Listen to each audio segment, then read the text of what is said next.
ఉంటుంది. వదిన ఈ కష్టంలో అలా అనడం చాలా సామాన్యం. కానీ నేను వెళ్ళిపోతే ఏదైనా ఉపద్రవం జరిగితే అప్పుడు వదిన పరిస్థితి దారుణం, అన్నయ్య పరిస్థితి దారుణం. నేనిప్పుడు కోపం తెచ్చుకుంటే, నేనిప్పుడు శోకాన్ని పొంది ఇక్కడి నుంచి వెళ్ళిపోతే నా మనసు మీద దీని ప్రభావం ఏ వికారాన్ని చూపించినా, క్రోధమైనా శోకమైనా, ఏ వికారం నా మనసు మీద పడ్డా దాని వల్ల వచ్చేటటువంటి నా కదలిక అనేక కదలికలకు దారితీస్తుంది, చాలా ప్రమాదాన్ని తీసుకొస్తుంది. కాబట్టి నేను ఒక్క 10 నిమిషములు ఓర్పు పట్టవలసి ఉంటుంది అని లక్ష్మణుడు ఆలోచించుంటే రామకథ ఎలా ఉండుండేది? రాముడు ఈ ప్రశ్న వేస్తున్నాడు. ఎంత సునిశ్చితంగా సమస్యని పరిశీలించి అడుగుతాడో చూడండి. ఆయన అన్నాడు, జానన్నపి సమర్థం మాం రక్షసాం వినివారణే అనేన క్రోధవాక్యేన మైథిల్యా నిస్పృతో భవాన్. లక్ష్మణ, నీకు నా సమర్థత తెలుసు, అందులో నాకు కూడా అనుమానం లేదు. 3 లోకములు వచ్చి ఎదురుగుండా నిలబడినా నన్ను నిర్జించలేవు. నాకు అంతటి పరాక్రమం ఉంది, అంతటి వీర్యం ఉందన్న విషయం నీకు తెలుసు. ఈ విషయం నీకు తెలుసు కాబట్టి నేను తిరిగి వచ్చేస్తానని కూడా నీకు తెలుసు. నేను తిరిగి వచ్చేస్తానన్న విషయము నీకు తెలుసు. నిస్పృహతో అంటే బాధతో, నీకే విషయం తెలుసో ఆ విషయం తనకీ తెలుసున్నా స్త్రీ సహజమైనటువంటి చాపల్యం చేత, బాధ చేత సీతమ్మ అన్నదన్న విషయము నీకు తెలుసు. రెండూ తెలుసున్నవాడికి బాధ్యత ఏమిటి? అన్నయ్య తప్పకుండా వచ్చేస్తాడు అన్నవాడివి నువ్వు రాకూడదు, నువ్వు వచ్చేసావు. అంటే నీ మనసు ఒక వికారమునకు లోనైంది కాబట్టి నీకో శోకం కలిగింది, నీకో బాధ కలిగింది, నీకో కోపం కలిగింది, నువ్వు నీ బాధ్యతను విడిచిపెట్టావు. కానీ దానికి అనుభవం ఎవరిది? నాది. తప్పిపోయింది నా భార్య. ఇప్పుడు నా భార్యే కనపడకపోతే రాక్షసులు భక్షించేస్తే నేను ఇంకెందుకు, నేను జీవించడం ఎందుకు? ఇక నాకు ఈ శరీరంతో పనేమీ లేదు, నేను ఈ శరీరమే విడిచిపెట్టేయాల్సి ఉంటుంది. మనసు మీద కలగకూడని వికారం కలుగుతోందనుకోండి, మీరు ఆ వికారము యొక్క పరిణామమును పరిశీలించడం మీకు చేత కాకపోతే చాలా తీవ్రంగా ఉంటాయి పరిస్థితులు.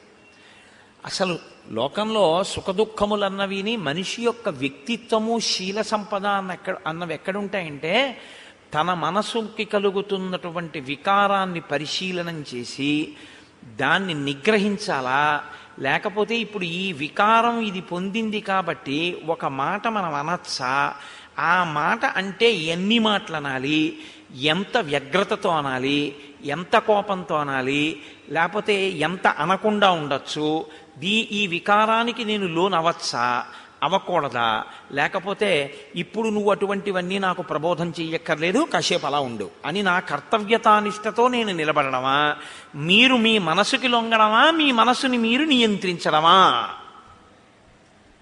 మీరు జాగ్రత్తగా ఆలోచించండి. మనస్సు అనేటటువంటిది ఏం చేస్తుందంటే బయట జరిగేటటువంటి విషయముల యొక్క ప్రభావాన్ని తీసుకొని ఎప్పుడూ కూడా మీ వ్యక్తిత్వాన్ని తీసుకొచ్చి ఎదురుట నిలబెట్టి తీర్పులు ఇస్తుంటుంది. నేను మీతో ఒక ఉదాహరణ చెప్పాలి అని అనుకున్నాను అనుకోండి. ఏంటండి కోటేశ్వరరావు రామాయణం చెప్పడం అన్నారు అనుకోండి, వెంటనే ఎంత మాట అన్నాడు నన్ను, ఏమిటా రామాయణం చెప్పడం అనేసాడు అంత చులకనగా. ఆయన చెప్తే తెలిసి వస్తుంది అందులో కష్టం ఏమిటో, ఆయనకి ఏం తెలుస్తుంది ఆ బాధ అని మెల్లిమెల్లిగా అందులో సమిధలు వేస్తుంది. వేసి నువ్వు ఇంత గొప్పవాడివి, నువ్వు ఇంత కష్టపడుతున్నవాడివి, ఆయనకి ఏం తెలిసి నిన్ను అంత మాట అన్నాడు అంటుంది. అప్పుడు మీరు పరిశీలించి, ఓ అంత వికారం చెందుతున్నావే, ఈ వికారం పెరిగిపోతే కోపం వస్తుంది. ఇంకొకటి కూడా ఆలోచించు, ఒకవేళ ఆయన నీకన్నా మహాప్రాజ్ఞుడై ఉండొచ్చు.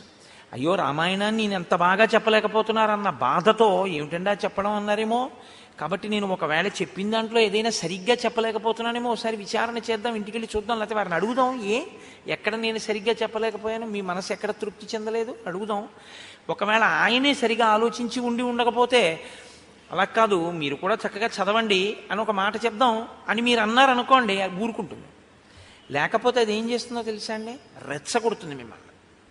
ఆ రెచ్చగొట్టేటటువంటి మనస్సు, అది పొందేటటువంటి వికారములకు మీరు సాక్షిగా నిలబడాలి. దాని మీద నిలబడి మీరు దాన్ని అదుపు చేయాలి. మీరు దాన్ని అదుపు చేయలేదనుకోండి, అది మిమ్మల్ని తనిష్టం వచ్చినట్టుగా రెచ్చగొడుతుంది. తన మనసుకి తాను సాక్షి కావాలి కొన్ని సందర్భాల్లో, కనీసం కొన్ని సందర్భాల్లో. లేకపోతే ఏమవుతుందో తెలుసండి, అది ఆడిందే ఆట, అది పాడిందే పాట కింద ఉంటుంది. కాబట్టి ఎంత పెద్ద ప్రశ్న అండి ఈ శ్లోకం. నీకు నేను సమర్థుడనని తెలుసు, వదిన కోపంలో మాట్లాడిందని తెలుసు, మరి నువ్వు ఎందుకు వచ్చేసినట్టు అని అడిగాడు ఆయన. ఏది జవాబు లక్ష్మణుడి దగ్గర? ఒక ప్రశ్న వెయ్యడం అంటే, రాముడు ప్రశ్న వేస్తే అలా ఉంటుంది. ఇన్ని చెప్పాడు లక్ష్మణుడు, ఏమన్నా నిలబడతాయా? ఇప్పుడు వదిన గారు లక్ష్మణుడిని అనకూడదని మీరంటారా? వదిన గారు ఆ పరిస్థితిలో అలా అనడం సహజమే, తప్పు లేదని మీరంటారా? తప్పు లేదనే అనవలసి ఉంటుంది అంతే. కాబట్టి ఆయన అన్నాడు, నహితే పరితుష్యామి త్యక్త్వా యద్యాసి మైథిలీం క్రుద్ధాయా పరుషం శ్రుత్వా స్త్రియాశ్చత్వం జిహాగతః. లక్ష్మణుడి నుంచి ఆయన వేసిన ప్రశ్నకి వెంటనే జవాబేం లేదు. ఆయన వెంటనే అన్నాడు, నహితే పరితుష్యామి, నేను సంతోషించట్లేదు నువ్వు ప్రవర్తించిన ప్రవర్తన పట్ల. నువ్వు ఇలా ప్రవర్తించకుండా ఉండవలసిందే. ఆ ఒక్క మాట చాలు. పెద్దలైనటువంటి వారు మాట్లాడితే మిమ్మల్ని తిట్టక్కర్లేదు, మిమ్మల్ని కొట్టక్కర్లేదు. మీరు అలా ఉండవలసిందే, మీరు అలా ప్రవర్తించకూడదు అని ఒక్క మాట అన్నారనుకోండి చాలు. అంటే మీరు అక్కడ ఆ స్థానాన్ని ఆ విషయంలో వదులుకుని కిందకి జారారనే గుర్తు. కాబట్టి రాముడు అంటున్నాడు, నహితే పరితుష్యామి, నేను నీ విషయంలో సంతోషించట్లేదు, ఈ విషయంలోనూ. త్యక్త్వా యద్యాసి మైథిలీం, మైథిలిని విడిచిపెట్టి నువ్వు వచ్చావు. క్రుద్ధాయా పరుషం శ్రుత్వా స్త్రియాశ్చత్వం ధ్యాగతః. ఆమె కోపంతో ఈ మాట అంది అన్న విషయం తెలిసి కూడా ఒంటరిగా వదిలేసి వచ్చేసావు. సర్వదా తపనీతంతే సీతాయా యత్ ప్రచోదితః క్రోధస్య వశమాపన్నో నాకరోహ శాసనం మమ. తీర్పు చెప్పాడు ఇప్పుడు. ఇది ఒక రాజు తీర్పు చెప్పడం అంటే. అంటే ఆయన ఇప్పుడు సింహాసనం మీద ఉన్నాడా లేదా కాదు, తీర్పు చెప్పేటప్పుడు ఎందుకు తాను అవతలవాడిది తప్పంటున్నాడో చెప్పగలిగినటువంటి సమర్థత కలిగినటువంటి వాడయి ఉండాలి. కానీ ఇప్పుడు ఆయన దానికి శిక్ష ఏం వేయట్లేదు. కానీ ఇలా చేసి ఉండకుండా, నేను ఇలా చెయ్యకుండా ఉంటే నా అన్నగారి జీవితం ఇంకొకలా ఉండేది. ఇది చాలదండి బాధపడడానికి లక్ష్మణుడికి? ఎంత బాధగా ఉంటుందో ఆ విషయం ఆ కోణంలో ఇంకా ఆలోచించినప్పుడల్లా, రాముడు ఏడిచినప్పుడల్లా ఈ ఏడుపుకి నేనే బాధ్యత అన్నది ఒకటి కదుపుతూ ఉంటుందా లేదా లక్ష్మణుణ్ణి? ఆయన అన్నాడు, క్రోధస్య వశమాపన్నో, నీవు క్రోధమునకు వశుడవైపోయావు. క్రోధమును నువ్వు నియంత్రించగలిగి ఉంటే, వదినలా అంటే నేను వెంటనే కోపడిపోవడం ఎందుకు? వదిన కన్నతల్లి లాంటిది, కోపంలో ఉంది ఇవాళ. మా అమ్మ ఆ మాట అంది, మా అమ్మ ఆ మాట అన్నంత మాత్రం చేత కాసేపు ఆగి రామచంద్రమూర్తి వచ్చేసిన తర్వాత ఇక్కడే ఎక్కడో ఎవరో కుట్ర చేసిన వాళ్ళని బయట పెట్టి పట్టుకుంటే ఆ వదినే అంటుంది, లక్ష్మణ నువ్వు వెళ్ళిపోయి ఉంటే ఎంత ప్రమాదం జరిగేదో నుసుమా, ఎంత పెద్ద మాట అన్నానయ్యా నిన్ను, పుత్రుల్లాంటి వాణ్ణి అంటుంది వదిన.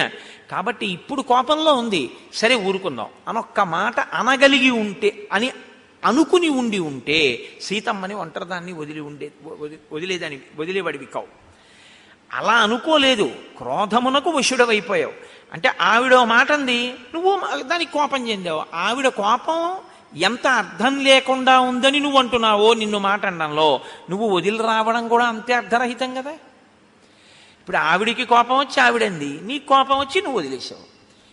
మీ ఇద్దరి కోపాలు బాగానే ఉన్నాయి, పరిణామం ఏమిటి దానికి?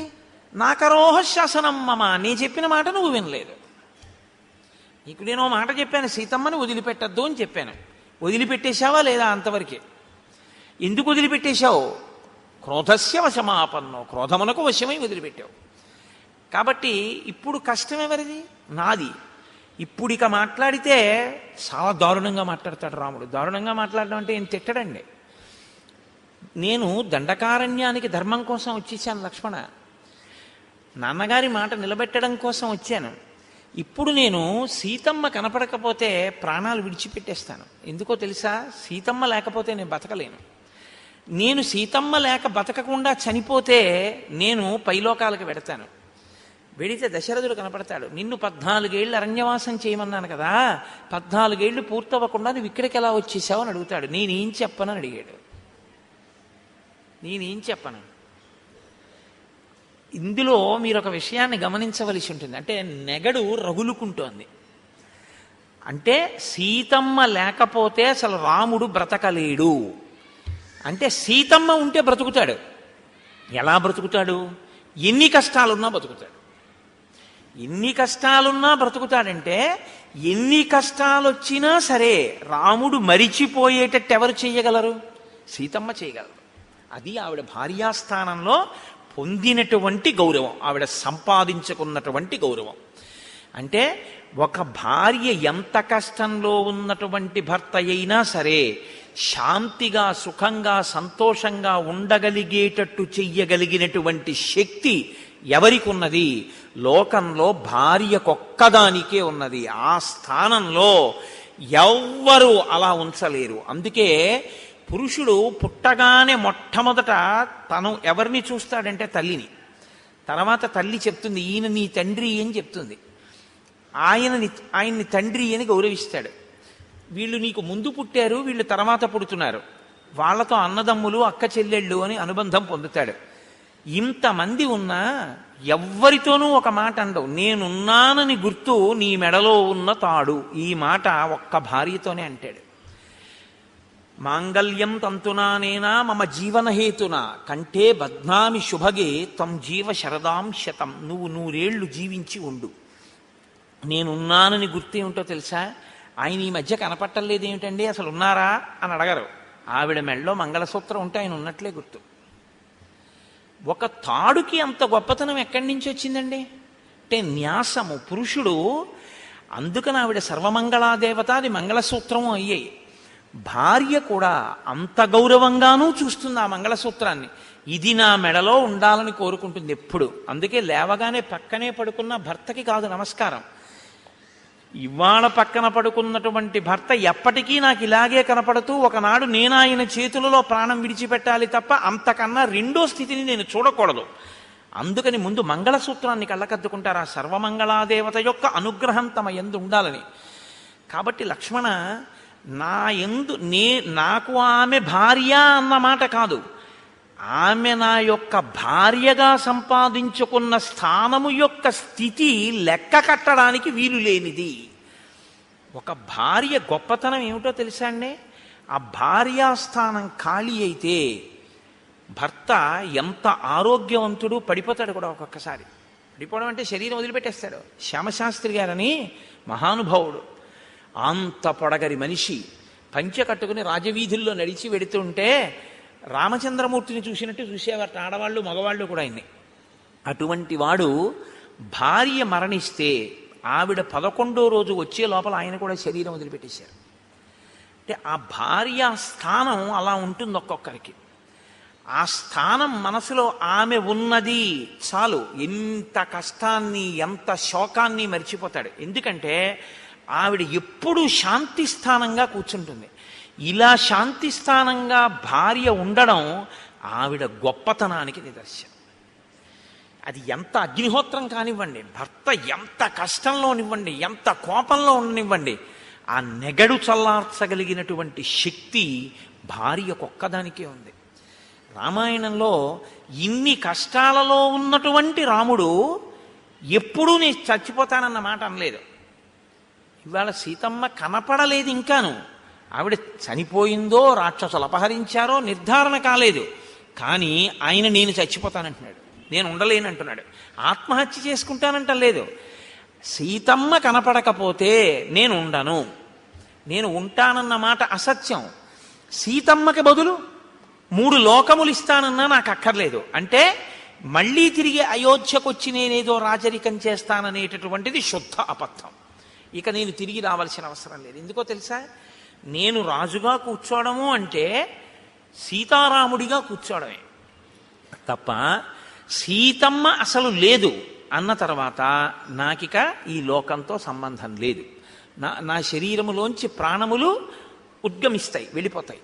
అంటే ఆవిడ ఎటువంటి స్థానాన్ని భర్త యొక్క హృదయంలో సంపాదించుకోగలిగిందో అందుకు కదండి. సీతారాములు ఎన్నాళ్ళు పక్క పక్కనున్నారు అని చూడరు. శుభలేఖ వేస్తే జానక్యాహ కమలామలంజలి పుటేయాహ పద్మరాగాయితాహ అన్న శ్లోకాన్ని ఎందుకు రాస్తారు? సీతారాముల్లా బతకండని ఎందుకంటారు? భార్యాస్థానంలో అంత గొప్పతనాన్ని ఆవిడ పొందాలి, భర్తృస్థానంలో ఆయన అంత గొప్పతనాన్ని భార్య దగ్గర తాను పొందాలి. 3 లోకములు తీసుకొచ్చి ఆవిడ ముందు పెట్టినా సరే రాముడి కాలి గోటికి పనికిరావని ఆవిడంటుంది. ఆవిడికి భర్త పట్ల ఉన్న గౌరవం అటువంటిది, ఆవిడ పాతివ్రత్యం అటువంటిది, భార్య మీద ఆయనకున్న ప్రేమ అటువంటిది. సీతమ్మ తల్లి యొక్క గొప్పతనాన్ని చెప్పడానికి రాముడు చెప్పే శ్లోకాల యొక్క అద్దంలోంచి మీరు చూడవలసి ఉంటుంది. అలా చూసినప్పుడు దాంపత్యం అంటే ఏమిటో అవగాహన కలుగుతుంది మీకు. దాంపత్యం అంటే ఏమిటో అవగాహన కలిగిన తరువాత మనసులు కలవడం, ఒకరి శాంతికి ఒకరు స్థానం కావడం ఎంత గొప్పదో అర్థమైతే అసలు ఆ దాంపత్యం అన్న మాటే ఒక అనిర్వచనీయమైనటువంటి మాధుర్యానికి మారుపేరుగా నిలబడుతుంది. అది లేకపోతే పశ్చిమ దేశాల సంస్కృతిలో ఉంటుంది. ఇవాళ పెళ్లి చేసుకోవడం, 3 రోజులు పోయిన తర్వాత విడాకులు ఇచ్చేయడం. అది ఏ కారణానికి పెళ్లి చేసుకుంటారో, ఏ కారణానికి విడిపోతారో వాళ్ళకే తెలియదు. కానీ సనాతన ధర్మంలో అలా ఉండదు. వివాహం అంటే, సనాతన ధర్మంలో వివాహం అంటే ఇద్దరు ఒక్కటైపోవడం కిందే ఉంటుంది. కాబట్టి ఇప్పుడు రాముడు లక్ష్మణమూర్తితో ఈ మాట అని ఇద్దరం కలిసి అన్నిటినీ వెతుకుదాం. ఇక్కడే ఉంటుంది సీతమ్మ ఎక్కడో. ఆమెకి బాగా తామర పూలతో కూడినటువంటి సరోవరములలో స్నానం చెయ్యడం ఆవిడికి మిక్కిలి ప్రీతిపాత్రం.